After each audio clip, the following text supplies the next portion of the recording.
మీ తాకట్టు బంగారం కష్టాలకి good bye చెప్పండి. వెంటనే ఎన్ గోల్డ్కి కాల్ చేయండి. ప్రసాద్ గారు నమస్తే. నమస్తే అండి. ఆ, ముందుగా డిప్యూటీ సీఎం పవన్ కళ్యాణ్ కామెంట్స్కి సంబంధించి మనం చూద్దాం. జెండా పండుగ ఆవిష్కరణలో భాగంగా ఆయన చేసినటువంటి కామెంట్స్. నేను పోరాట యోధుడినే, నేను పోరాటాల్లో పాల్గొన్నాను, అదొక కామెంట్ యువతని ఉద్దేశించి ఆయన చేసినటువంటిది. అలాగే రెండోది పర్టికులర్గా మీకు వార్త విస్తరించేదంతా చాలా వేగంగా విస్తరిస్తుంది, మీరు చూసేది మీరు వినేది మీకు రీచ్ అయ్యేది కూడా అది నిజం కాదు అనేటువంటి రీతిలో ఆయన చేసినటువంటి కామెంట్. ముందుగా పవన్ కళ్యాణ్ కామెంట్స్తో స్టార్ట్ చేద్దాం మనం. ముందుగానే చేయాలి, ఎందుకంటే ఆయనే ముందు మాట్లాడాడు, తర్వాత లోకేష్ మాట్లాడాడు, తర్వాత చంద్రబాబు గారు మాట్లాడారు. అంటే ముందుగా లోకేష్ మాట్లాడిన దానికన్నా లేదా చంద్రబాబు నాయుడు గారు మాట్లాడిన దానికన్నా పవన్ కళ్యాణ్ గారికి మాడాలి. సార్ మీరు మాడుతున్న దానికి మీరు చేస్తున్న దానికి ఏమైనా పొంతన ఉంటుందా సార్? ప్రతి ఒక్కడు వాళ్ళ ఆర్భాటాలు చూపించుకోవడానికి మనం ఎన్ని సంవత్సరాలు 80 సంవత్సరాలు బట్టి నాకున్న 57 సంవత్సరాల వయసులో నేను ఎన్నో జెండా పండుగలు చూశాను, ఎన్నో ఇండిపెండెన్స్ డేలు చూసాం. ఇంత ఓవర్ యాక్షన్లు క్యాబినెట్ హోదా మినిస్టర్లు ఎప్పుడైనా చూసామా? చూసారు మీరు ఎప్పుడైనా? మీరు కూడా సీనియర్ జర్నలిస్టే కదా. ఓ డిప్యూటీ సీఎం హోదాలోనో లేదంటే ఒక ఎడ్యుకేషన్ మినిస్టర్ ఇంత అడవుడు లేట్ నాకు అర్థం కాదు. ఉన్నాయి చాలా ప్రాంతాల్లో ఒక సంబంధిత కలెక్టరేట్లో ఆ నియోజకవర్గాల పరిధిలో వాళ్ళు వెళ్ళి జెండాలు ఎగరేసినవి ఇవన్నీ ఏమో క్లుప్తంగా 4 మాటలు విన్నాం. కానీ ఇంత ఎలివేషన్లా ఏకంగా ముఖ్యమంత్రి గారికి ఒక చిన్న బాక్సు, ఏకంగా లోకేష్ గారికి ఒక బాక్సు, లేకపోతే పవన్ కళ్యాణ్ గారికి ఒక బాక్సులు పెట్టి న్యూస్ అంతానా? ఏం ప్రోటోకాల్ ఉన్నాయి ఇక్కడ అసలు నాకు అర్థం కాదు. మనం ఛానల్లోనే మెయిన్ డిబేట్ ఏదైనా ఉంటున్నా సరే గౌరవ ముఖ్యమంత్రి గారు కానీ గౌరవ ప్రధానమంత్రి గారు మాట్లాడుతున్నప్పుడు మనం బ్రేక్ చేసి ఆ న్యూస్ వేస్తూ ఉంటాం. ఏంటి ప్రయారిటైజేషన్స్? ఇదేనా కొత్త సంస్కృతులకు మీరు ఎక్కడి నుంచి తెరలేపుతున్నారు? ఎవరిని ప్యాసిఫై చేస్తున్నారు? లేకపోతే ఎవడాడి జనరాలతో ముందుకెళ్తున్నారా? సరే ఏంటి సార్ పవన్ కళ్యాణ్ గారు, మొన్న మీరు మీ సినిమా ఫంక్షన్లో పొగడి సినిమా ఫంక్షన్లో చిన్నపిల్లలకి మీరు ఇచ్చిన సందేశం ఏంటి? సైలెన్సర్లు తీసుకుని you have to went out your energies, frustrations ఇవన్నీ చెప్పారు కదా. ఇవాళ వచ్చి దిశ మార్గాలు మాడతారేంటి? మరి ఇంత విడ్డూరమా? ఏం మాడుతున్నారు అసలు? ఆగస్టు 15 కూడా ఫస్ట్ థింగ్ నేను నా లైఫ్లో ఏవో మంచి మాటలు ఏవో స్వాతంత్రం గురించి నలుగురు ఇదేంటంటే గవర్నర్ చదువుతారు రిపబ్లిక్ డేకే, అదే పంచాయతీ చదువుతుంటే రాష్ట్రం అంతా తెరబెట్టేసామని సంవత్సరంలో 7 తెరబెట్టేసారు చెప్తారు చూడండి పొగడి కబుర్లు. అవే కబుర్లు వీళ్ళు కూడా ముఖ్యమంత్రి, విద్యాశాఖ మంత్రి అండ్ ఈ ఏనుగుల మంత్రి అలాంటి వాళ్ళందరూ మాడుతుంటే ఎంత అసహ్యంగా ఉంటుంది. ఇది ఎక్కడ పెట్టారు? సరే ఏమో పొంతన ఉన్న స్టేట్మెంట్లే. అసలు మీరు ఈ ప్రభుత్వంలో మీరు ప్రోత్తర కార్యాచరణ ఏం చేశారు 2 ఏళ్ళు బట్టి? గంజాయి వెచ్చలబెడతానని చూస్తున్నాం, పోలీసుల మీద తిరగబడి కత్తితో మొన్న తిరగబడిపోయి ఉన్నాడు. ఏం చేస్తున్నారు మీరంతా? అదే సోషల్ మీడియాలో అమరావతిలో కట్టిన కట్టడాలు కనిపించట్లేదు ఆ కట్టడాలకి ఈయన వెళ్ళాడు. ఈయనకి అమరావతి కట్టడాలు కానీ వీళ్ళకి సింకర్నేషను కోఆర్డినేషను చిన్నపిల్లలందరూ కలిపి ఏకతాటి మీద నడడం గురించి మాట్లాడుతున్నాడు. ఈ క్యాబినెట్లో ఉన్న సహచరులతో సమన్వయపరచుకోవడమే రాదు, పక్క క్యాబినెట్ మినిస్టర్ మీద పడి ఆడమే కదా ఎంతసేపు పవన్ కళ్యాణ్ ఎజెండా. అదే నేను హోంమంత్రిని అయితే అదే హోంమంత్రి ఎలా చేస్తాడు? సివిల్ సప్లైస్లో మధ్యలో దూరుతాడు. అది కూడా వాళ్ళ సినిమా ఫోటో వాళ్ళ పార్టీ అయితే ఎవరికి ఎక్కువ? నాకు Nadendla Manohar is a cabinet minister, ఆయన కందులు దుర్గేష్ గారు is a cabinet minister for cine photography. What why is connected? జవాబుదారితనం ఎవరిది వాళ్ళు ఏ శాఖ వాళ్ళకు ఉండాలా? ఇది ఎక్కడైందండి? ముఖ్యమంత్రి గారు ఏం అవ్వట్లేదు. క్యాబినెట్లో జనసేన మంత్రులకు ఇచ్చిన స్వేచ్ఛ అనుకోవచ్చు కదా, మనం అట్లా అనుకోకూడదు అంటారు. అట్లా సార్ స్వేచ్ఛ అని మీరు ఏ ప్రాతిపదిక మీరు చెప్తున్నారు? We're living in democracy. ఇది కోయిలేషన్ గవర్నమెంట్. ముఖ్యమంత్రి గారు చంద్రబాబు నాయుడు గారు తెలుగుదేశంతో కూటమితో ఉన్న జనసేనకి 3 క్యాబినెట్లు ఉన్నాయి. 3 క్యాబినెట్లోనే ఎవరు ఇష్టం వచ్చిన పని అటు చేయకుండా వీళ్ళ మధ్యలో ఈయన పెత్తనం ఏంటి నాకు అర్థం కాదు. కూటమిలో దక్కిన ప్రాధాన్యత అనుకోవడానికి లేదు. అది అసలు ఎలా అవుతుందండి? What why is connected? ఈ రోజు దాకా ఇప్పుడు బట్టి విక్రమార్క గారు ఉన్నారు, మిగిలిన అన్ని శాఖల్లో వెళ్ళి దూరుతున్నాడు ఆయన. Is only taking care of finance.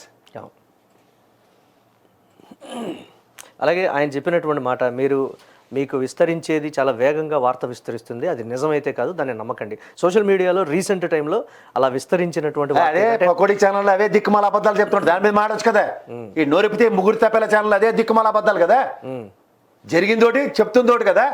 ఆర్థిక వ్యవస్థ మీద కేంద్ర ప్రభుత్వం మంత్రి చెప్పిన స్టాటిస్టిక్స్ని కాంట్రడిక్ట్ చేస్తున్న వార్తని మీరు ఎందుకు ఓటకించి చెప్పరు? ఓకే, పెట్టుబడులు ఎన్ని తలపడ్డాయి చెప్పాడు కదా కేంద్ర మంత్రి. ఈ తప్పేల ఛానల్ రాసింది ఏంటి? మీ పార్టీ ప్రతినిధులు మీ వాళ్ళు మాడుతున్న మాటలేంటి? అందులో వాస్తవం మేము మాడుతున్నాం, ఇది రాష్ట్రం అంతా విస్తరించిందని మాడుతుంటే ఇది కాంట్రడిక్షన్ కదా. 10,000 కోట్ల పెట్టుబడులు పైప్ లైన్లో ఉన్నాయి, 6,900 కోట్లు గ్రౌండ్ అయ్యాయి. వీళ్ళు చెప్పిన 24,000 2 లక్షల ఉద్యోగాలు 20 లక్షల ఉద్యోగాలు కాదు, ఇంతే ఉద్యోగాలు వచ్చాయని కేడగరకు చెప్తుంది కదా. Not even 24,000 in 2 years track record అని చెప్తుంది సెంట్రల్ గవర్నమెంట్. ఎక్కడి నుంచి స్టాటిస్టిక్స్ మారిపోతున్నాయి? అంటే ధ్వంసమైనటువంటి రాష్ట్ర ఆర్థిక పరిస్థితి మెరుగు ఏం దోషం అయింది చెప్దామా? కాకి రిపోర్టులు తెస్తారా? బడ్జెట్లు మీరు ప్రవేశపెట్టిన మాడతారా? మీ పై వాళ్ళ కేసు పెట్టిన బడ్జెట్ మాడదానండి. 1,37,000 కోట్లతో రాష్ట్ర విభజన జరిగింది. 98,000 కోట్ల అసలు మిగిలింది వడ్డీ. రెండో సంవత్సరం మీ పరిపాలనలోనే 2,79,000 కోట్లు మీరే అప్పు చేశారు. తర్వాత వచ్చిన జగన్మోహన్ రెడ్డి 3,33,000 కోట్లు అప్పు. యాడ్ నుంచి 11 లక్షల కోట్లు. అలా యనమల రామకృష్ణుడు గారు 14 లక్షల కోట్లు చెప్పాడు. పై వాళ్ళు కేసేవారు గారు కదా 6,66,000 కోట్లు అని చెప్పి ఆయన కూడా బడ్జెట్లో ప్రవేశపెట్టిన తర్వాత ఈ 10 సంవత్సరాల పురోగతిలో మనం చెప్పిన తర్వాత ఓ పక్క 44 లక్షల ఉద్యోగాలు కల్పన జరిగింది కదా ప్రభుత్వంలోనూ. మా ప్రభుత్వ ఆధ్వర్యంలో 10 years స్టేట్ ప్రోగ్రెస్ పై వాళ్ళు కేసులు మాడినప్పుడు ఏం మాట్లాడుతున్నారు? సో అలాగే ఎంతసేపు అదోగతి, ఎంతసేపు జగన్మోహన్ రెడ్డి మీద పడేయడం తప్ప ఏడమండి సబ్స్టాన్షియల్ సిచ్యువేషన్. ఎందుకు నేను లెక్కర్ స్కామ్ నేను పొగడి కోర్టు ప్యానెల్ కలిపి ముఖం మీద చెల్లింది. On what capacity mister Rajkesh Reddy and Vasudev Reddy been arrested అని. ఎవడు ప్రొసీడింగ్ చూడట్లేదు అనుకుంటారా? కోర్టు ప్రొసీడింగ్ రండి మాడదాం. మీరు వేసిన ఛార్జ్ షీట్లు ప్రతిదీ మొహం మీద ఈడ్చుకొట్టింది. ఎరా పేరు మార్చడం తప్ప ఇంకేం రాయడం రాదా అని. 2 ఏళ్ళు అయింది లెక్కర్ స్కామ్ అని. దేనికి? మేనా ఉన్నాడు కమిషనర్, అయినా ఎలక్షన్ కమిషనర్, ఆ బ్యాలెట్ పేపర్లు తగలెట్టేసిన దాన్ని కప్పిపుచ్చుకోవడానికి ఈ కొత్త మార్గం ఎంచుకున్నాడు. Why you are tolerating him? So అలాగే చంద్రబాబు నాయుడు కామెంట్స్ని కూడా మనం చూస్తే 1,50,000 కోట్ల రూపాయలతో మేము సంక్షేమ పథకాలకు సంబంధించి లోకేష్ గారు అయిన తర్వాత వెళ్దాం సార్ ప్రతిసారి గారికి. చంద్రబాబు నాయుడుది మాట్లాడిన తర్వాత లోకేష్ది మాట్లాడదాం. అది మీరు క్రానికల్ ఆర్డర్లో మొదలెట్టారు కదా, రెండోసారి లోకేష్. రైట్. మరి లోకేష్ కామెంట్స్కి సంబంధించి యువతను ఉద్దేశించి, అలాగే చంద్రబాబు నాయుడు 70 ఏళ్ల పైచిలకు వయసులో కూడా ఆయన ఏ విధంగా సో 70 ఏళ్ల పైచిలకు వయసులో కూడా ఆయన ఎంత హుషారుగా పరిగెడుతున్నారు. యువత దాన్ని హుషారుగా పనిచేస్తున్నారా? నాకు వదిలేండి సార్, మీ నాన్నగారి సంగతి మీరు చెప్తాం, మీరు మాట్లాడదాం. ఎంతసేపు రెడ్ బుక్ ఈ చెత్త చెదరం కాకుండా విద్యా ఉద్యోగాలు మాట అదే చెప్తున్నాను కదా ఇందాక చెప్పిండే. విద్య ఇవాళ బీఆర్ లిటరసీ కన్నా మనం దరిద్రంగా ఉంది ఆంధ్రప్రదేశ్ది. జాతీయ గణాంకాలు తీసి మాడమన్నాడు సార్. ఈ 2 ఏళ్ళ రివ్యాంప్ చేశారు ఎడ్యుకేషన్ సిస్టంలో. ఎన్ని స్కూళ్ళు మూతపడ్డాయి, ఎంత రిక్రూట్మెంట్ జరిగిపోయింది. ఇండిపెండెన్స్ డే రోజు ఏదైనా మనం ఏది రాష్ట్రానికి రేపు అసెంబ్లీ సమావేశంలో చెప్పండి సార్, వైట్ పేపర్ రిలీజ్ చేయండి. This is what investments, this is what నిక్కచ్చైన అప్పులు. మాకు ముఖ్యమంత్రి హోదాలో ఆయన ఆఫీసులోనూ మీ ఆఫీసులో కూర్చుని డెమాన్స్ట్రేషన్స్ మాకొద్దు. శ్వేతపత్రం అసెంబ్లీ వేదికగా ప్రజా వేదిక అది ఇవ్వడే. What we have created employment. DSC ఇచ్చారు బాగానే ఉంది. డిఎస్సి గురించి మా మాట తెలుసుకోలే. ఏపీఎస్సి గురించి చెప్తారు. రెండింటికి సిబిఐ ఎంక్వైరీ చేయండి. వైఎస్ఆర్సీపీ అధికార ప్రతినిధి అడిగాడు కదా, ఏంటి ఎంక్వైరీ చేయండి, నిక్కచ్చిగా తేలితే. దాని మీద ఎవరు మాట్లాడినటువంటి అది మాట్లాడారు. ఇప్పుడు వాళ్ళది తప్పని మీరు చెప్తున్నారు, మీ తప్పని వాళ్ళు చెప్తున్నారు. రెండింటికి సిబిఐకి ఇవ్వండి. విద్య విషయంలో కూడా మేము పారదర్శకత తీసుకొని వచ్చాం. ఇప్పటికీ డిఎస్సీ స్పోర్ట్స్ కోట అంతా తప్పలే. రేపు కాబోయే డిప్యూటీ మేయర్ చైర్మన్ ఉన్నాడు రాజ్యసభకి, సారీ మండలికి. ఆయన వీడియో ఒకటి ఉంది విత్ ఎవిడెన్సెస్, ప్రూఫ్స్ పెడదామా ఎలాంటి బేరసారాలు జరిగాయో, ఏ విధంగా పేపర్లు లీక్ అయ్యాయో. సరే వాళ్ళు కూడా లీక్ అయ్యి అంటారు కదా గ్రూప్లోని, దానికి మాడదాం. దాని మీద కూడా నేను open debate. I'm also open.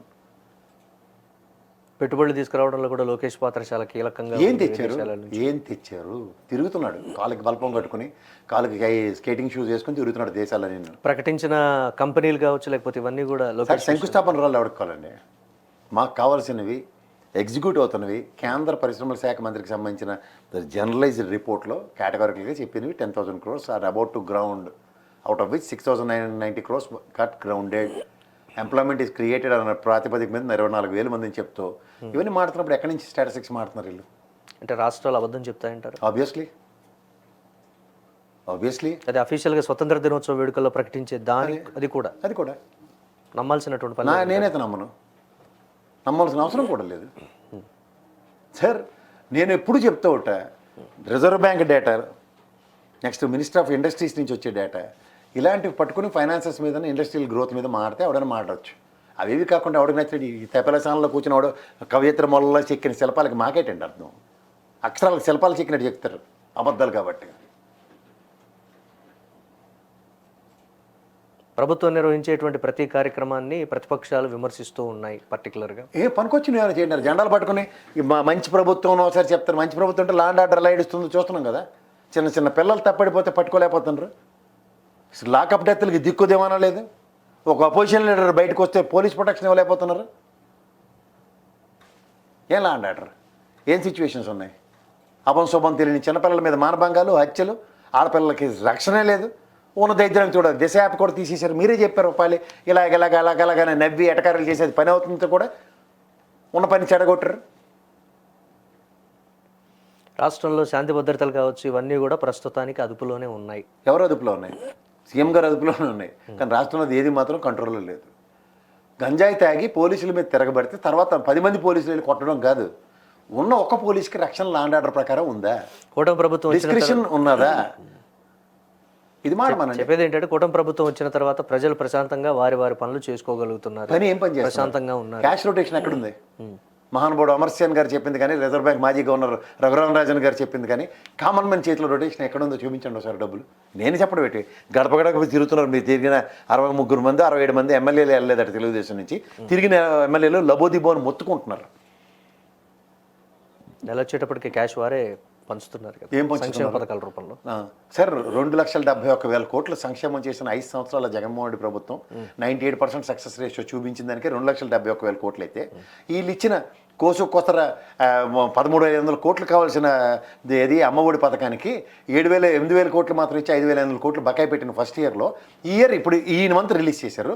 And పెన్షన్లు ఎంతమందికి ఇస్తున్నారో అందరికీ లెక్కలు 1,50,000 కోట్లు ఏ ప్రాతిపదికన డిక్లేర్ చేస్తారు? పోనీ వీళ్ళు చెప్పిన ప్రపోజనే చూద్దాం. 2,71,000 కోట్ల సంక్షేమం చేసిన జగన్మోహన్ రెడ్డికి 5 ఏళ్ళు పెడితే, వీళ్ళు చెప్పిన 1,50,000కి 2 ఏళ్ళు అయితే 4 ఏళ్ళకి ఎంత? 3 లక్షల కోట్లు. ఇంకో సగం వేసుకుంటే 75, 4,75,000 కోట్లు. 3,75,000 కోట్లు ఖర్చు పెడతారు ఇలా 5 ఏళ్ళకి సంక్షేమం. ఎక్కడైనా స్టాటిస్టిక్స్ మ్యాచ్ అవుతున్నాయి. నవరత్నాలకి ధీటుగా 6 బుల్లెట్లు దింపుతామని చెప్పారు. అందులో ఉచిత బస్సు తప్ప ఇంకేం కనబడుతుంది మీకు? నేను ఫీజు రీంబర్స్మెంట్ అమ్మఒడికే చెప్తున్నాను. తల్లికి వందనం మీరు పెట్టింది 5,500 కోట్లు పయ్యావులు కేశవ గారు చెప్పిన ప్రకారం. అండ్ మీరు బడ్జెట్లో పెట్టిన 8,000 కోట్లకి 5,500 కోట్లు కోసం ఉంది first budget. Andhra Pradesh cabinet first year కొట్టారు మీరు ఏమి ఇవ్వకుండా. ఆంధ్రప్రదేశ్ క్యాబినెట్ మంత్రివర్గం మొత్తం అబద్ధమే చెప్తుంది అనుకో. ఆబ్వియస్లీ నిజమైతే చెప్పాలి కదా. నేను స్టాటిస్టిక్సే మాడుతున్నాను. గత ప్రభుత్వం చేసిన సంక్షేమం విత్ ఫిగర్స్ 2,71,000 crores. ఈ ప్రభుత్వం ఇప్పటికి మీరు డిక్లేర్ చేసింది 1,50,000. ఆన్ అగ్రిగేట్ ఆన్ పేస్ మీరు చెప్పిన సంక్షేమం అట్లీస్ట్ రిపీట్ అయినా 3,75,000 కోట్లు 5 సంవత్సరాలకి. ఏ ప్రాతిపదిక మీద ఏ పథకాలు ఇచ్చారో జస్టిఫై చేయండి. పోనీ మీరు అనౌన్స్ చేసిన నీకు 1,500 నీకు 1,500 చెప్పినవన్నీ అయినా ఎగ్జిక్యూట్ అయితే ఇట్ వుడ్ హ్యావ్ బీన్. సిలిండర్లు ఫస్ట్ ఇయర్ మీరు పెట్టిన బడ్జెట్లోనే ఒకే సిలిండర్ ఇచ్చాం, దాంట్లో కూడా ఇంత కోసులు ఉన్నాయని పయ్యావులు కేశవర్ గారు చెప్పింది మేము మర్చిపోయాం అనుకుంటున్నారా? ఏ గణాంకాలతో మ్యాచ్ చేయమంటారు? ఆడపిల్లలకు బస్సు ఇచ్చారు, వెరీ గుడ్. రైతులకి ఫస్ట్ ఇయర్ ఇవ్వలేదు, 2 ఏళ్ళు కేంద్ర ప్రభుత్వంతో కలిపి 20,000 అన్నారు. ఎంత ఇచ్చారు? 5,000 ఇచ్చినట్టుకున్నారు మొన్న. కేంద్ర ప్రభుత్వం 3 విడతల్లో ఇచ్చింది 6,000 ఉంటుంది. గతంలో 13,500 ఇచ్చారు కదా జగన్మోహన్ రెడ్డి రాష్ట్ర ప్రభుత్వంతో కలిపి. పోనీ మీరు దాన్ని పోగేసుకునే కదా 20,000 అన్నారు. 5,000తో ఏం ముక్కులు పెడతారు? ఫస్ట్ ఇయర్ ఎగగొట్టరు. అకాల వర్షాలు తుఫాన్లకి పంట బీమాలు లేవు, ఇన్సూరెన్సులు లేవు. ఓన్లీ క్రాప్ ఇన్సూరెన్స్లు ఎవరికి ఇచ్చారు? లోన్లు తీసుకున్న వాళ్ళకి. లోన్ తీసుకున్న వాళ్ళ పర్సంటేజ్ ఎంత? మిగిలిన వాళ్ళు రోడ్డు మీద ఉన్నారు కదా. ఈ శివరాజ్ సింగ్ చౌహాన్ దేనికి వస్తున్నాడు? పేరెంటల్ పిలుచుకొని వస్తున్నారండి. కరువు నివేదికలు ఇచ్చారు. అకాల వర్షాల మీద తీవ్ర తుఫాన్లు అలజడి వల్ల వచ్చిన నష్టాన్ని భారీ అంచనాలు వేసి కేంద్ర ప్రభుత్వం నుంచి రూపాయి రాలేదు. దేనికి మీ డబుల్ ఇంజిన్ సర్కార్ ఇక్కడ?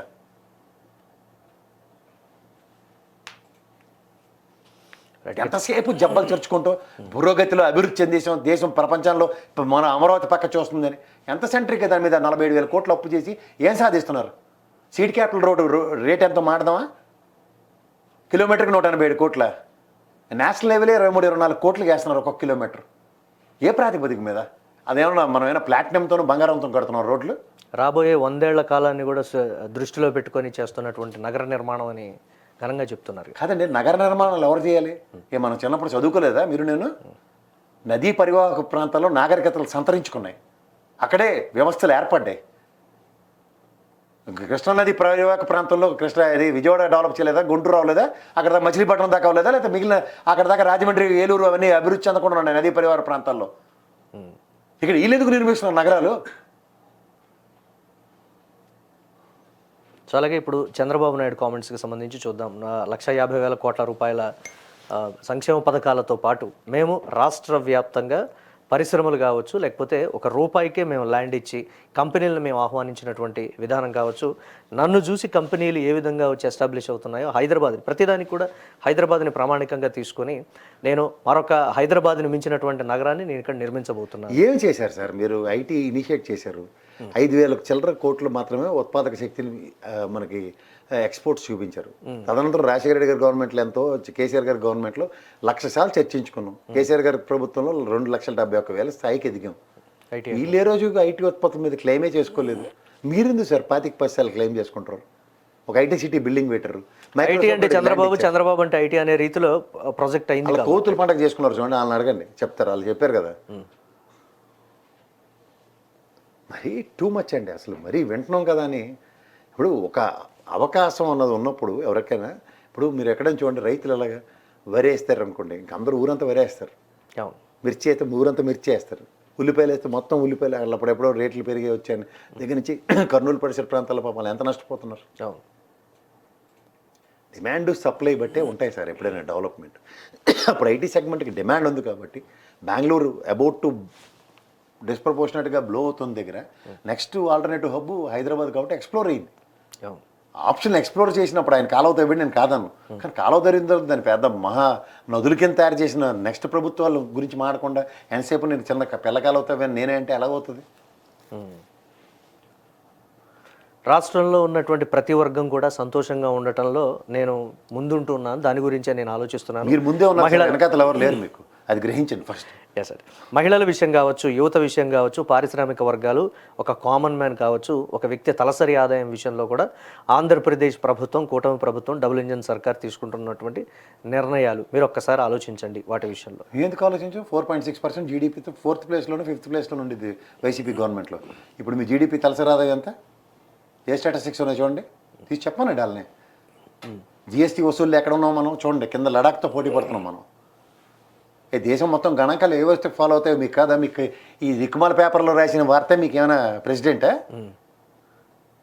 జాతీయ గణాంకాలు తీసి మాట్లాడండి సార్, ఏ పొజిషన్స్లో ఉన్నాం మనకు తెలుస్తుంది. అవి కాకుండా వీళ్ళు చెప్పి ఒకదంపుడు ఉపన్యాసాలకి ఈ పరిమాణ పేపర్లో రాసిన వార్తలు వాస్తవాలు అనుకుంటే పవన్ కళ్యాణ్ చెప్పిన టపాచి బుత్ర కబుర్లాగే ఉంటుంది. అబద్ధం ఊరంతా ప్రవహించేస్తుంది, నిజం ఈ సోషల్ మీడియా త్రూగా అన్యాయంగా ఉంటుందంటే ముందు కేంద్ర ప్రభుత్వం నిర్వహించండి. మీరు డబుల్ ఇంజన్ సర్కార్ కదా, ఒరిజినల్ ఫిగర్లు ఇవ్వకండి, స్టేట్కి సంబంధించినవి మళ్ళీ ఫ్యాబ్రికేటెడ్ ఫిగర్లే ఇవ్వండి. గతంలో మా పురంధేశ్వరమ్మ గారు మీ అధ్యక్షురాలకు ఉండి చూడండి, ఆ 2 పేపర్లు చదివి చెప్పేది అన్ని అబద్ధాలను, అదే కంటిన్యూ చేద్దామని చెప్పండి, బాగుంటుంది. ఏ వర్గం కూడా నిజంగా సంతోషంగా లేదంటారు. కూటమి ప్రభుత్వం వచ్చిన తర్వాత రియల్ ఎస్టేట్ వ్యాపారం కూడా ఆంధ్రప్రదేశ్లో పుంజుకుందని. సరే, రియల్ ఎస్టేట్ వ్యాపారం అంతా నేను కాదు, ఫస్ట్ మీ నారాయణ గారికి చంకలు గుద్దుకుని ఉందరు. ఎకరం 20 కోట్లకు 30 కోట్లకు 40 కోట్లకు అమ్మేసి ఉందరు. అమరావతి అంతా తిరగబెట్టేసి సెల్ఫ్ సస్టైన్డ్ క్యాపిటల్ అని చెప్పి ఉందరు. మరి ఆయన పని ఎందుకు అవ్వట్లేదు? Simple logic. అంటే చెప్పేదానికి వాస్తవ పరిస్థితులు ఆంధ్రప్రదేశ్. నేను చెప్పేది అదే సార్, మీ రియల్ ఎస్టేట్ రంగం పరిగెడుతుంది అన్నారు కదా, చాలా బాగా పరిగెడుతుంది, శబాస్. మరి నారాయణ గారి కళ్ళలో ఆనందం ఎందుకు లేదు? ఆఫ్టర్ ఆల్ 2,000 ఎకరాలు తీసి అమ్మేస్తే ప్రపంచం తిరగబెట్టేస్తాను నేను అమరావతికి అని చెప్పాడు ఆయన. ఏ రియల్ ఎస్టేట్ పుంజుకుంటే అమ్మేమనండి సార్, అమరావతిలో ల్యాండ్లు అమ్మేసి సెల్ఫ్ సస్టైన్డ్ క్యాపిటల్ కట్టమనండి. సూదిగా కట్టుకుంటాడు కదా బిల్డింగ్లు, పైనుంచి ఏది వచ్చినా గుచ్చుకొని పడిపోయేలాగా కట్టమనండి. అట్లా అంటే ఒక రోజులోనో, ఒక సంవత్సరంలోనో, 2 ఏళ్లలోనో సాధ్యమయ్యేది కాదు. మనం ఇల్లు కట్టుకోవాలంటేనే దాదాపు ఒక 6 నెలలు, సంవత్సరం పడుతుంది కదా. మరి మీతో ఇన్ని కపోడి కబులు చెప్పిన మీరు చెప్తున్న ఇల్లు కట్టుకోవడానికి, తాడేపల్లి ఇల్లు కట్టుకుని ఆయన వచ్చి 5 సంవత్సరాలు ముఖ్యమంత్రి చేయి చూపించాడు కదా జగన్మోహన్ రెడ్డి. మీకెందుకు ఇంకా తీరిక కుదరట్లేదు? అన్ని కళ్ళ ముందు చేసినటువంటి ప్రకటనలు ఏవి వాస్తవం కాదంటారు. ఆబ్వియస్లీ మీకు ఇందులో సెకండ్ థాట్ లేదు సార్. కడతారు బిల్డింగ్లు, టెంపరీ అంటారు. స్టీల్ బ్రిడ్జ్ టెంపరీ అన్నాడు అనుకోండి, ఏం చేయగలుగుతారు మీరు?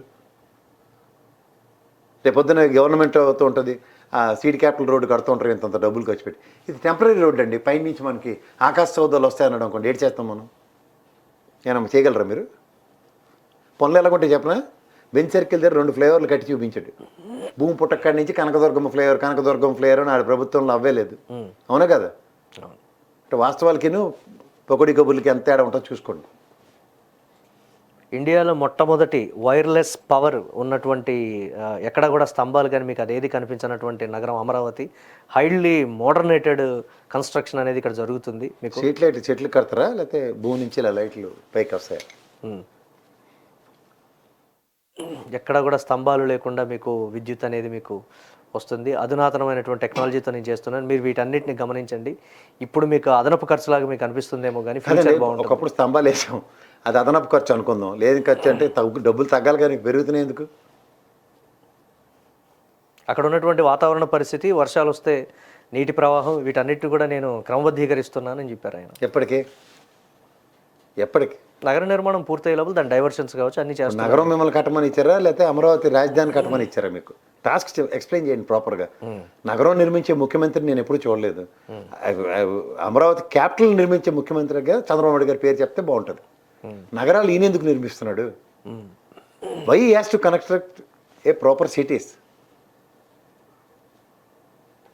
సరే, ఈ ముగ్గురు ఏ గణాంకాల మీద చెప్తారు? ఇప్పుడు ఇంటర్నెట్ యుగం, ఇన్ఫర్మేషన్ ప్రతి ఒక్కళ్ళకి మొబైల్ చేతిలో ఇమీడియట్గా కూడా మనం టైప్ చేయగానే వచ్చే ఇన్ఫర్మేషన్. సో ఇంత ట్రాన్స్పరెన్సీగా ఉన్నప్పటికీ కూడా మేము చెప్తే ప్రజలు నమ్ముతారనేటువంటి కోణంలో ఎందుకు ముగ్గురు కూడా? వాళ్ళ దగ్గర వ్యవస్థలు ఉన్నాయి కదా, ప్రజల్లో పెనట్రేట్ చేయడానికి వాళ్ళని మించిన వాళ్ళు లేరు. అది వాళ్ళ సక్సెస్ రేషియో. ప్రజలు ఎలా చూడాలంటారు? ప్రజలు ఎలా ఆలోచించాలి? ఇవాళ ఒక్కొక్క బొకే ఇచ్చింది, పరవశించిపోతుంటారు దానికే. అవి వాళ్ళకి ఇంపార్టెంట్.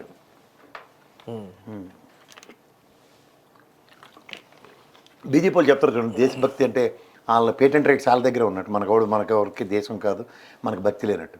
ఇన్ని కబుర్లు చెప్పిన నరేంద్ర మోడీ వాళ్ళ ఫ్లాగ్ ఎలా పెట్టుకోవాలో కూడా తెలియదు. గ్రీన్, వైట్, ఆరెంజ్ పెట్టుకున్నాడు ఆయన. ఆరెంజ్, వైట్, గ్రీన్ పెట్టాలి. అది వాళ్ళు నిజమైన దేశభక్తులు. కన్వర్టెడ్ హిందూస్ అందరూ కూడా నిజమైన హిందువులు. ఎక్కడో ఏదో మిస్టేక్ జరిగి ఉంటుంది. ఓహో, మీ ఇండియన్ ఫ్లాగ్స్ విషయంలో అట్లా మిస్టేక్లు జరిగితే టాలరెన్స్ అంటే అది వాళ్ళకి అల్లెసటి. సరే, వాళ్ళు చెప్పుకునే మాట అది అన్ఎక్స్పెక్టెడ్గా ఏదో జరిగిన మిస్టేక్. ఫోటోలు పరవశించిపోతారు కదా, ఎన్నో ఫోటోలు తీసుకుని ఆయన అద్దం ముందు 10 సార్లు రిహార్సల్ వేసుకుంది బయటికి రాడు ఆయన. ఎన్ని మాకే ట్రాక్ రికార్డ్ అదే కదా. సో మొత్తం మీద అయితే ఆంధ్రప్రదేశ్లో డబుల్ ఇంజన్ సర్కార్ స్వతంత్ర దినోత్సవం బంగాళాఖాతంలో కలపడానికి సిద్ధంగా డబుల్ ఇంజన్ సర్కార్ ఉందన్నది అర్థం.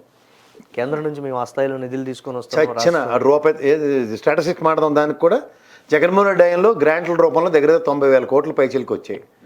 ఈ ప్రభుత్వం గ్రాంట్లు ఎంత వచ్చాయో చెప్పమనండి. ఈ లంచనాలు మొన్న బడ్జెట్ ప్రకారం 36,000 కోట్లు గ్రాంట్లు ఎక్స్పెక్ట్ చేస్తే 6,400 కోట్లు గ్రాంట్లు కూడా రాలేదు. మాడదామా? ఈ 5 ఏళ్లలో విడతల వారిగా రావచ్చేమో. ఇప్పుడు సచినోడికి శారీ కావాలని 3వ సంవత్సరం ఆల్రెడీ సగం దగ్గరలో ఉన్నాం మనం. అవునా కదా? ఎన్నికల ముందు వరాలు కురిపిస్తారు కదా, ఎవరికి కావాలి అవి? పసుపు కుంకుమలాగే ఉంటాయి. 6% ఓటు బ్యాంక్ పెరుగుతుంది అంతే. జీవితంలో ఓటు బ్యాంక్ పెరగని బీజేపీ, జీవితంలో ఓటు బ్యాంక్ పెరగని జనసేన, మిగిలిన సంగతి ఏంటి? టీడీపీకి ఎలాగో అనుకూలంగా ఉంది వాతావరణ పరిస్థితి కూడా, రాజకీయ పొలిటికల్ అట్మాస్ఫియర్ ఎలాగో మాకు అనుకూలంగానే ఉంది, మేము సింగిల్గానైనా సరే రాబోయే రోజుల్లో గవర్నమెంట్ని ఫామ్ చేస్తామనేటువంటి కాన్ఫిడెన్స్లో ఉంది. మీరు జగన్ గారి స్టేట్మెంట్ చెప్తున్నారు లేకపోతే వీళ్ళ స్టేట్మెంట్లు చెప్తున్నారు? చంద్రబాబు ఆయన పర్లేదు కాస్త. పవన్ కళ్యాణ్ కనుక ఇలా స్టేట్మెంట్లు ఇస్తే, బీజేపీ వాడు ముఖ్యంగా ఇస్తే ఆయన చెప్పాడు 15 ఏళ్ళు పట్టపట్ట కొరికి చెప్పండి. 15 ఏళ్ళు మనం ఒకసారి ఇలాంటి పనికిమాల స్టేట్మెంట్లు ఇవ్వద్దు. పవన్ కళ్యాణ్ క్లారిటీ ఇచ్చారు, 15 ఏళ్ళు ఇంకా మనం కలిసి ఉండాలి. గతి లేక అన్నదాన్ని కాంక్రీట్గా స్టేట్మెంట్ కింద చెప్పకండి. Right, thank you KS Prasad గారు, థ్యాంక్ యూ. సో ఇది ఆంధ్రప్రదేశ్లో 80వ స్వతంత్ర దినోత్సవ వేడుకల సందర్భంగా ముఖ్యమంత్రి, ఉప ముఖ్యమంత్రి అలాగే మంత్రి నారా లోకేష్ చేసినటువంటి కామెంట్స్. అవి వాస్తవానికి దూరంగా, సత్య దూరాల కింద కూడా దీన్ని విశ్లేషిస్తున్నారు కేఎస్ ప్రసాద్ గారు. ఇవి ఇప్పటివరకు అప్డేట్స్. Keep watching it.